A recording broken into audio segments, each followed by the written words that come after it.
வணக்கம் ட்ரேடர் பரத். நான் இந்தியன் மார்க்கெட்ஸில் வந்துட்டு எல்லாம் சூப்பராக வந்து ட்ரேட் பண்ணிகிட்ருப்பீங்கன்னு நினைக்கிறேன். நிஃப்டி, பேங்க் நிஃப்டி, சென்செக்ஸ் இதை பற்றி வந்து வீக்கெண்ட் அனாலிசிஸ் வந்து இப்போது பார்ப்போங்க. நிஃப்டியில் வந்து இது 1 வீக்லி சார்ட்டுங்க. ஒரே ஒரு சின்ன ஒரு ஐடியா தாங்க, வேறு எதுவும் இல்லை. இங்கேருந்து மேலே போயிட்டு திருப்பியும் கீழே வந்து திருப்பி நல்லா மேலே போயிட்டான், திருப்பி கீழே வந்தான், திருப்பியும் நான் மேலே போயிட்டான், திருப்பியும் கீழே வந்துட்டான், மேலே போயிட்டான். இப்போது இங்கேருந்து ரிட்டர்ன் ஆகிற மாதிரி வந்து காமிச்சிட்ருக்கான். என்ன பிரச்சனைனா, இங்கே மேலே போனவன் இதுக்கு மேலே போகலை, ஈக்குவல் பண்ணிவிட்டு கீழே வந்துட்டான். இதுவும் ஒரு ஆல் டைம் ஹை தான். அதனால் என்ன பிரச்சனையாச்சுன்னா, கீழே வரும்போது இதை உடச்சிருவானோன்னு பயந்துட்டு இருந்தேன். ஆனால் உடைக்கல. அப்போது மார்ச் மாதத்தில் பார்த்தீங்கன்னா அவன் பாட்டு கீழே விழுந்திருப்பான். அதில் வந்து இது உடஞ்சிருமோ அப்படின்னு சொல்லிட்டு நினச்சிட்டு இருந்தேன். ஆனால் உடைக்காமல் மேலே போயிட்டான். நல்ல பிள்ளையாக தான் மேலே போயிட்டான். இதுக்கு மேலே போயிடுவான்னு நினச்சேன். ஆனால் இப்போ என்ன பண்ணால், திருப்பியும் கீழே வந்துட்டு மேலே போகிறப்போ ஃபுல் பேக் கொடுத்துட்டு மேலே போகிறப்போ மேலே போகணும், மேலே போகாமல் இவன் கீழே வர மாதிரி இப்போ காட்டிகிட்டு இருக்கான். அதுவும் இல்லாமல் இப்போது இந்தியாவில் சில பிரச்சனைகள்லாம் போயிட்டுருக்கு. ப்ரொட்டஸ்ட், நீட்டு வந்துட்டு ஃபேராக நடக்கும் அப்படின்ற அதுக்கு எதிரான ஒரு இதெல்லாம் போயிட்டுருக்கு. நிறையா வந்து பிரச்சனை ஆயிட்டுருக்கு. இதெல்லாம் கருத்தில் கொண்டு இது இறங்கிருமோ அப்படின்னும் கொஞ்சம் பயமாக இருந்துச்சு. ஆனால் நேற்று வந்து நியூஸ் வந்து அது முடிஞ்சிடுச்சு, இந்த ப்ரொட்டஸ்டெல்லாம் வந்துட்டு நாங்கள் ஓகே முடிச்சுக்கிறோம், ஏன்னா அவங்க சொன்னதுக்கெலாம் வந்து கவர்மெண்ட் வந்து அக்செப்ட் பண்ணிக்கிட்டாங்க அப்படின்னு சொல்லி வந்ததுனால இந்த வாரம் ஏதாச்சும் கேப் அப் ஆகி ஓப்பன் ஆகுமா, இல்லை திருப்பியும் வந்துட்டு அவன் வந்து ட்ரெண்டு, இதுக்கு மேலே போகிற ட்ரெண்டை ஃபாலோ பண்ணுவானா அப்படிங்கிறத வந்துட்டு நம்ம வந்து பார்க்கணும்.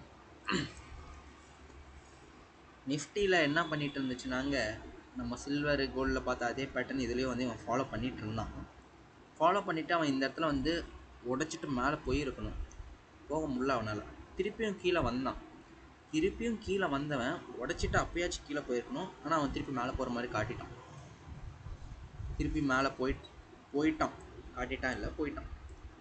போயிட்டு அவன் என்னால் இந்த ஒரு ஆப்போசிட் கலர் கேண்டில் இருக்குது பாருங்கள், இங்கேருந்து குரூப்பாக விழுந்திருக்கு, அதில் இந்த ஒரு ஆப்போசிட் கலர் கேண்டில், இதை வந்து அவனால் வந்து தாண்டவே முடியல.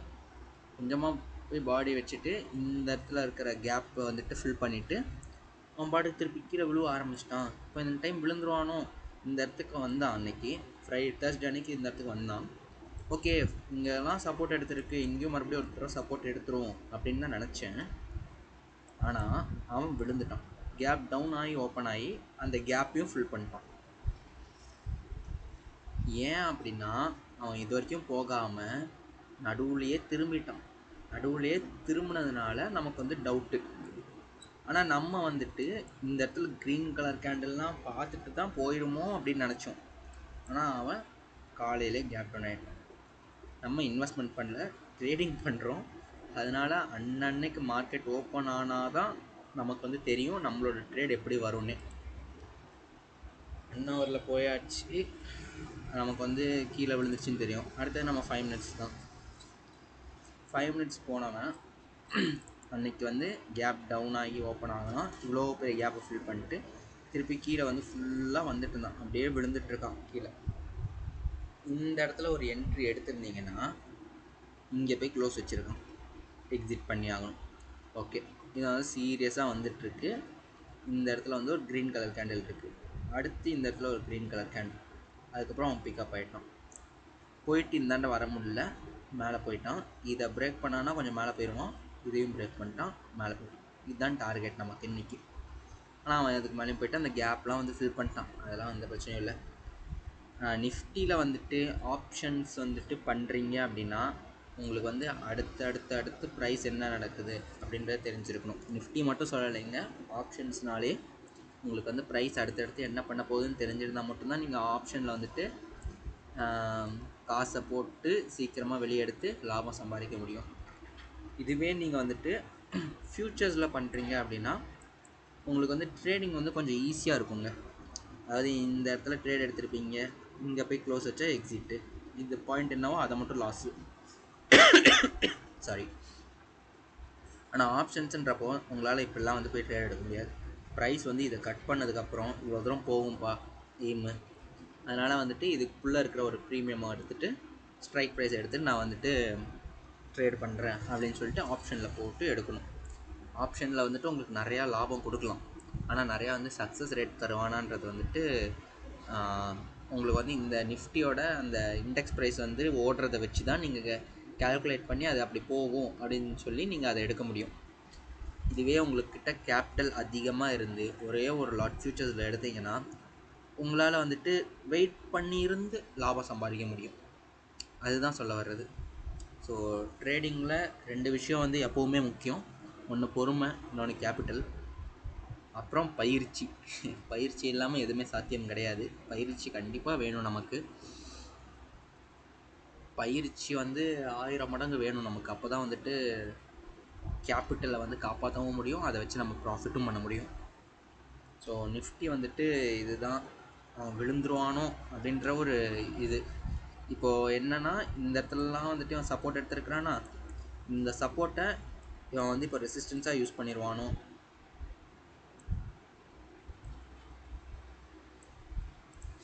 இந்த சப்போர்ட்லேருந்து இவன் வந்து ரெசிஸ்டன்ஸ் ஆகிட்டு போகிறதுக்கும் வந்துட்டு வாய்ப்பு இருக்குங்க. இங்கேருந்து இப்போ இவ்வளோ வந்திருக்கு, திருப்பி அடுத்து இவ்வளோ கீழே போகலாம், நடக்கலாம். ஏன்னா நிறைய இடத்துல வந்து இந்த மாதிரி பிரேக் ஆயிடுச்சு அப்படின்னாலே வந்து அந்த பிரேக்கான பாயிண்ட்டை வந்து அது சப்போர்ட்டாகவும் ரெசிஸ்டன்ஸாகவும் அவன் எடுத்துருவான். இப்போ இங்கே கீழே பிரேக் ஆகிருக்கு, அதனால் இதை வந்து ரெசிஸ்டன்ஸாக எடுத்துருவான். இதே மேலே இந்த இடத்துல பிரேக் ஆகிடுச்சுன்னா அந்த இடத்துல வந்து அவன் சப்போர்ட்டாக எடுத்துப்பான். நிறைய இடத்துல நடந்திருக்கு, அதனால் இது எடுக்கிற வாய்ப்பு இருக்குது அப்படின்றது வந்து என்னோடைய ஒரு அனாலிசிஸ். ஸோ உங்களோட அனாலிசிஸ் எப்படி இருக்குது நிஃப்டியில் அப்படின்றத சொல்லுங்கள். அடுத்து சென்செக்ஸ் போயிடணும். சென்செக்ஸில் வந்துட்டு உங்களுக்கு ட்ராயிங் நல்லா வந்து கிடச்சிருந்துச்சு. அதுவும் இதே தான், நான் இன்னைக்கு காலையில் பார்த்துட்டு இருந்தேன், அதனால் மார்க் பண்ணி வச்சுருக்கேன் இந்த இடத்துல ரெசிஸ்டன்ஸ் ஆக வாய்ப்பு இருக்குன்னு. நிஃப்டி சென்செக்ஸ் வந்துட்டு ஒரே மாதிரி தான் ட்ராவல் பண்ணிகிட்ருக்காங்க. ஆனால் சென்செக்ஸில் அந்த லைன் போடும்போது கரெக்டாக செட் ஆச்சு, நிஃப்டியில் அவ்வளோ கரெக்டாக செட் ஆகலை, ஓரளவுக்கு செட் ஆச்சு.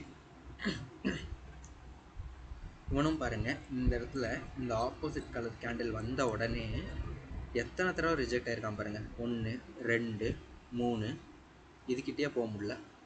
இந்த ஆப்போசிட் கலர் கேண்டிலுக்கு வந்து அவ்வளோ பவருங்க. அந்த பவர் வந்து எவ்வளோ நேரம் ஆக்ட் ஆகிருக்கு பாருங்கள், எவ்வளோ நாட்கள்.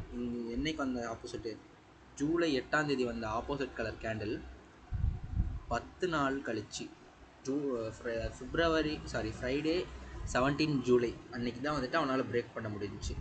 பிரேக் பண்ணியும் எந்த யூஸும் இல்லை, கேப்பை ஃபில் பண்ணிட்டு அவன் பாட்டு கீழே வந்துட்டான். மறுபடியும் அவன் இந்த ஹைக்கு போயிருந்தான்னா நம்ம என்ன நினச்சோம், இந்த இடத்துல தான் இருக்குது பாடி, ஸோ கண்டிப்பாக வந்துட்டு இந்த பாடி ரீஜனுக்கு போயிடணும், இந்த ஹைக்கு போக முடியலனாலும் இந்த பாடி ரீஜனுக்கு போயிடணும் அப்படின்னு நினச்சோம்.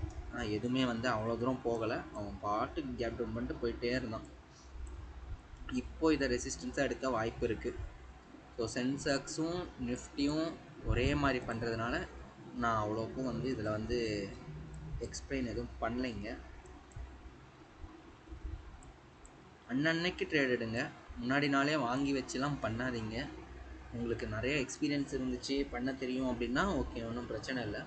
பட் என்ன மாதிரி புதுசாக இருக்கிறவங்களுக்கு வந்துட்டு ப்ளீஸ் அன்னன்னைக்கு ப்ரைஸ் வந்து எப்படி மூவ் ஆகுது என்ன பண்ணுறதுன்றதை பார்த்துட்டு அதுக்கப்புறம் ட்ரேட் எடுங்க. இல்லைனா நம்ம வந்துட்டு மார்க்கெட்டில் விடுறதுக்கு நிறையா வாய்ப்பு இருக்குது. ஸோ சென்செக்ஸும் அதே தான், அவன் பாட்டு கீழே வந்தான், இந்த இடத்துல என்ட்ரி எடுத்திருந்தா இந்த இடத்துல எக்ஸிட் பண்ணியிருப்பீங்க. ஸோ மறுபடியும் வந்து க்ரீன் கலர் கேண்டில்ஸ்லாம் உள்ளே வர ஆரம்பித்து நீங்கள் இந்த புல் பேக்கில் கூட எடுத்துருக்க வாய்ப்பு இருக்குது. இப்படி மேலே போயிட்டு வர்றப்போ அப்படி எடுத்திருந்தா கூட உங்களுக்கு ஸ்டாப் லாஸ் இதுதான். இது கீழே போய் பாடி க்ளோஸ் வைக்கணும், இது மேலே போயிட்டு இவன் வந்து க்ளோஸ் வச்சதுனால ஓகே இவன் மேலே போயிடுவான்ற நம்பிக்கையில் இருந்தோம். இதுதான் டார்கெட்டு, அவன் அதுக்கு மேலேயே போயிட்டான். இதெல்லாம் நீங்கள் ஃபியூச்சர்ஸில் எடுத்தால் மட்டும்தான் வந்துட்டு சாத்தியம். ஆப்ஷன்ஸில் இது சாத்தியம் கிடையாது. ஆப்ஷன்ஸில் இவன் எங்கே போகிறான்னு தெரிஞ்சுக்கிட்டு சப்போஸ் இதெல்லாம் வந்து கட் பண்ணிட்டான் அப்படின்னா இவன் இவ்வளோ தூரம் போயிடுவான் அப்படின்றதுக்காக இந்த இடத்துல இருக்கிற ஸ்ட்ரைக் ப்ரைஸஸில் ஏதாவது ஒரு 75,800 75,900 இல்லை 76,000 மேஜிக் நம்பர்ஸ், இந்த மாதிரி 000 இருந்துச்சுன்னா அதெல்லாம் வந்து மேஜிக் நம்பர்ஸ், நல்லா மனசில் பதிகிற நம்பர்ஸ். அதை எடுத்திருந்தீங்க அப்படின்னா இங்கேருந்து இவ்வளோ தூரத்தை பிடிச்சிருக்கலாம். ஸோ இது என்ன பண்ணுதுன்றதை பார்த்துட்டு அதுக்கப்புறம் 76 போயிட்டு சப்போர்ட் எதாவது கிடைக்குதான்னு பார்த்துட்டு, இல்லை சப்போர்ட் கிட்டேயா இருக்குன்னா அங்கேருந்து பை எடுத்து நீங்கள் லாபம் சம்பாதிக்கலாம். ஆப்ஷன்ஸில் கேபிட்டல் ரொம்ப கம்மியாக தேவைப்படலாம், ஆனால் நிறையா சமயம் ஃபெயிலியர் ஆகிறதுக்கு வாய்ப்பு இருக்குது. பட் ஃப்யூச்சர்ஸில் கேபிட்டல் ரொம்ப அதிகமாக தேவைப்படலாம், ஃபெயிலியர் ஆனாலும் ரெக்கவர் பண்ணுறதுக்கான வாய்ப்புகள் கொஞ்சம் இருக்குது. அவ்வளோதாங்க ட்ரேடிங்கில் கேபிட்டல். அடுத்து பேங்க் நிஃப்டி பார்த்துருவோம். பேங்க் நிஃப்டி நான் வந்து என்ன நினச்சிட்டு இருந்தேங்கன்னா, இதே மாதிரி தான் வந்து கோடு போட்டிருந்தேங்க. ஃபஸ்ட்டு என்ன பண்ணியிருக்கான், ஈக்குவலாக வந்து எடுத்திருக்காங்களா, ஈக்குவலாக மறுபடியும் எடுத்திருக்காங்களா, இந்த லைனை மறந்துடுங்க.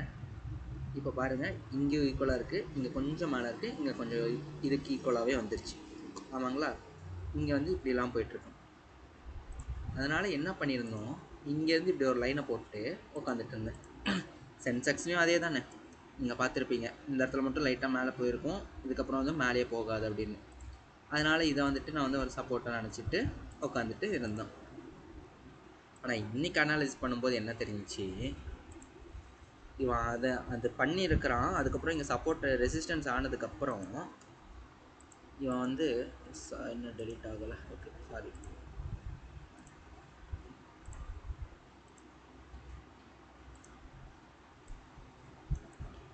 இந்த மாதிரி பண்ண ஆரம்பிச்சிருக்கான் அப்படின்றது வந்து தெரிய வந்துச்சுங்க. இவன் இங்கெல்லாம் பாருங்கள் மேலேயே போகாமல் இருந்திருக்கான், அப்போயே நான் வந்து கவனிக்க தவறிட்டேன். ஸோ அந்த கவனிப்பு இல்லாதனால அவன் வந்துடுவான் உட்காந்துட்டு இருந்தால் அவன் இவ்வளோ தூரம் வந்துருந்தான். சரி இந்த கேப்பை தான் ஃபில் பண்ணுறானோ அப்படின்னு நினச்சிட்டு இருந்தான், திருப்பி அடுத்த லோவே வைக்க வேண்டிட்டான். இப்போ மேலே போயிடுவானா அப்படின்னா மேலே போயிட்டுருக்க மாதிரி காட்டணும். என்னதான் இருந்தாலுமே வந்துட்டு நீங்கள் அன்றைக்கி டே முடிஞ்சிடுச்சு, அடுத்த நாள் என்ன நடக்குதுன்றது தெரிஞ்சாதான். ஒரு வேளை சப்போஸ் சென்செக்ஸ் நிஃப்டியில் பார்த்த மாதிரியே இந்த ஒரு சப்போர்ட்டை அவன் ரெசிஸ்டன்ஸாக பயன்படுத்த வாய்ப்பு இருக்குது.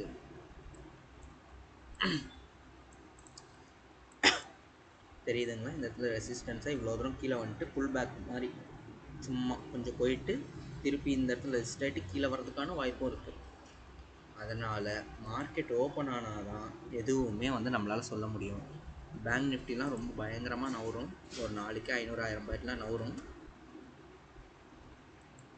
ஸோ நீங்கள் வந்துட்டு அன்னன்னைக்கு ட்ரேட் எடுத்து அன்னன்னைக்கு க்ளோஸ் பண்ணிக்கோங்க, அதுதான் வந்து உங்களுக்கு வந்து நல்லது. இப்போது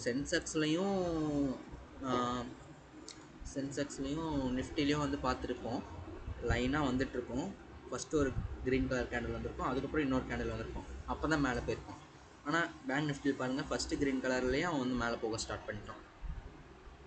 ஸோ நம்ம என்ட்ரி வந்துட்டு ட்ரையல் அண்ட் எரர் தான், வேறு வழியே இல்லை. என்ட்ரி எடுத்து பார்க்க வேண்டியது, ஏன்னா சப்போர்ட்டில் தான் எடுக்கிறோம், ரொம்ப பயப்பட தேவையில்லை.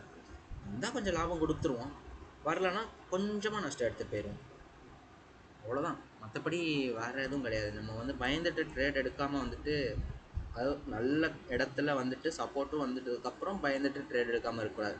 மற்றபடி இங்கே போய் எடுக்கிறதுக்கு வந்து நம்ம யோசிக்கவே கூடாது. சரி, உங்களோட அனாலிசிஸ்லாம் எப்படி இருக்குன்றதை சொல்லுங்கள், நான் அது மூலயமா தெரிஞ்சுக்கிறேன். நன்றி, வணக்கம், தேங்க்யூ.